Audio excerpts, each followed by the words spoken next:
చూడండి దొంగల్లుడు గారు, మీరు టీవీ భారతం చూసారా? ఆ భారతంలో భీష్ముడిని పడగొట్టడానికి అర్జునుడు శిఖండిని అడ్డం పెట్టుకున్నాడు. కానీ పురుషోత్తముడు భారతంలో ఈ భీష్ముడు అర్జునుడిని పడగొట్టడానికి శిఖండిని అడ్డం పెట్టుకున్నాడు.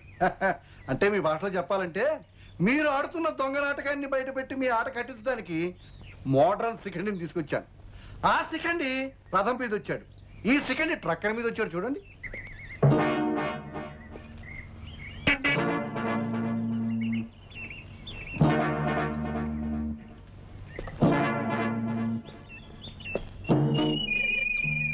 ఇతనెవరో తెలుసా మహావిష్ణువు గారు? నీ పెళ్ళానికి నీకంటే ముందు మొగుడు కావాలనుకున్నవాడు, నీ పెళ్ళాన్ని ప్రేమించి గ్రీమించి పెళ్లి చేసుకోవాలనుకున్నవాడు. అందుకే ఇతన్ని మా అన్నయ్య దగ్గరికి పంపిస్తాను. అసలు ఎవరో ఆయనకు తెలిసిపోతుంది, నువ్వు అండమాని వెళ్ళిపోతావు. రెడీగా ఉండు. మిస్టర్, నువ్వు అక్కడికి వెళ్ళడానికి వీల్లేదు. నువ్వెవరు చెప్పడానికి? నేను చెప్పినట్టు వినకపోతే మీరు వినేటట్టుగా చెప్పాల్సి వస్తుంది. నువ్వు చెప్తూ ఉంటే వింటూ ఆగిపోవడానికి అతను నాలా పిరికి వెధవ కాదు, లాగి ఒకటి మూతి మీద ఇస్తాడు. అబ్బా అబ్బా అబ్బా.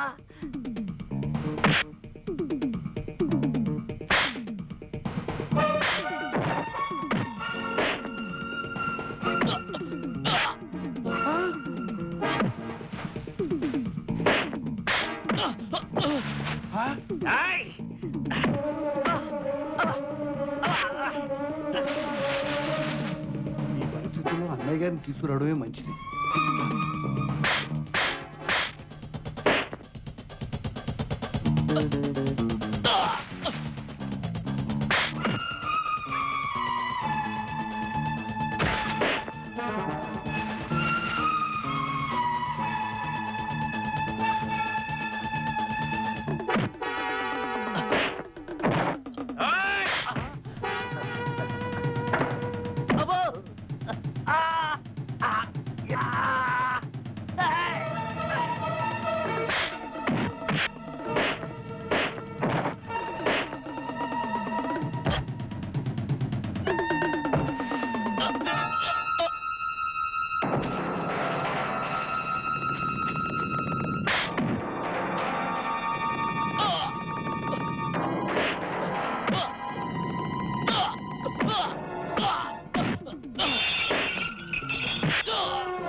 చూడన్నయ్య, విష్ణు,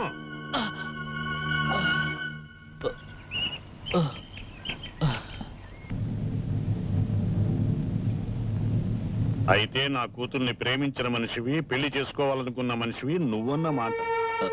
మీ అమ్మాయి టైం బాగుంది కాబట్టి టైంకి వచ్చి వీళ్ళ నాటకం బయటపడగలిగాను. అవునన్నయ్య, పట్టణంలో మేము చూసింది కూడా ఇతన్నే. నోరు మూయ్, నేను నిన్ను అడగలేదు. ఏం కళ్యాణి, ఇతన్నే నన్ను ప్రేమించింది? అంటే మీరందరూ కలిసి ఈ నాటకం ఆడారన్నమాట.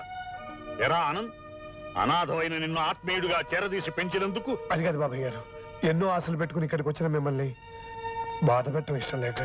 నేను అడిగేది నువ్వు చేసింది మంచి పనేనా అని. కాదు, తప్పేననుకోండి.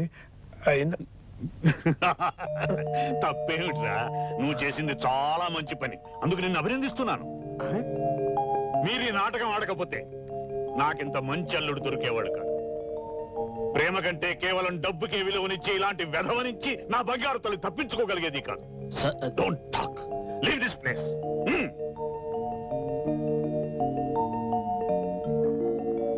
ఆనంద్, 4 రోజుల్లో అమెరికా వెళ్ళబోయే నాకు నువ్వు ఇచ్చిన ఫేర్వెల్ గిఫ్ట్ రా ఈ Vishnu. I'm grateful to you my dear Vishnu. ఇక నిన్ను నా బిడ్డని ఎవరూ విడదీయలేరు. Be happy.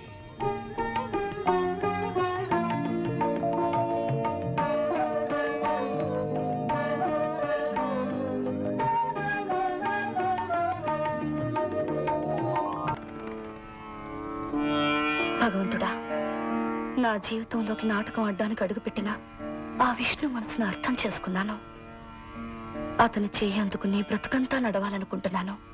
ఈ విషయం